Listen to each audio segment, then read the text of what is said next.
Hello students, today's topic is the structure of ovum.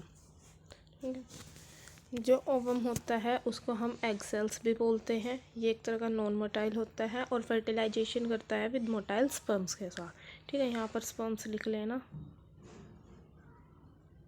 ठीक है, sperms के साथ जो इसका स्ट्रक्चर होता है, जो ओवम होता है उसकी शेप कैसे होती है, स्पेरिकल होती है। और जैसा कि मैंने बताया ये नॉन मोटाइल होता है, मतलब मूवमेंट खुद से नहीं कर पाता और इसके ऊपर एक और एक से ज़्यादा एनवेलप प्रेजेंट होते हैं।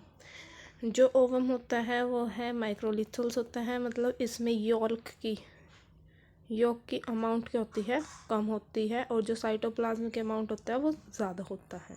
ठीक है, फिर आता है इसमें जो साइटोप्लाज्म है, दो रीज़न में डिफ्रेंशिएट किया गया है, एक्सोप्लाज्म और एंडोप्लाज्म। एक्सोप्लाज्म को हम एग कोर्टेक्स भी बोलते हैं और एंडोप्लाज्म को हम बोलते हैं ओप्लाज्म। जो एग कोर्टेक्स होता है, जो एक्सोप्लाज्म होता है वो स्मॉलर होता है साइज़ में और ट्रांसपेरेंट होता है कलर में। ठीक है, और जो एंडोप्लाज्म होता है या ओवोप्लाज्म जो होता है वो लार्ज होता है, मतलब उसका रीज़न ज़्यादा होता है और ओपेक होता है, मतलब इसमें हम आर पार नहीं देख सकते। ठीक है, फिर आता है हमारा न्यूक्लियस।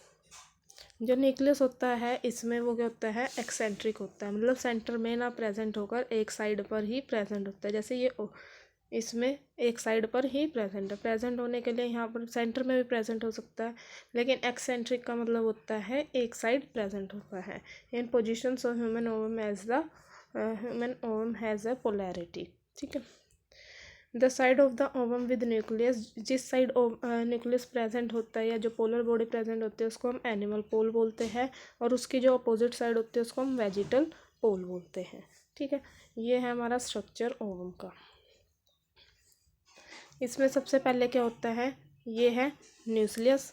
ठीक है, सेंटर में क्या प्रेजेंट होता है, न्यूक्लियस, और जो ये इसके साथ इधर प्रेजेंट है ये क्या है हमारा, साइटोप्लाज्म। क्या है, साइटोप्लाज्म। ठीक है, फिर उसके बाद जो ये मेम्ब्रेन प्रेजेंट है इसको हम बोलते हैं प्लाज्मा मेम्ब्रेन। क्या है ये, प्लाज्मा मेम्ब्रेन। फिर उससे ऊपर जो मेम्ब्रेन प्रेजेंट होती है ये वाली, इसको बोलते हैं हम जोना प्लूसिडा।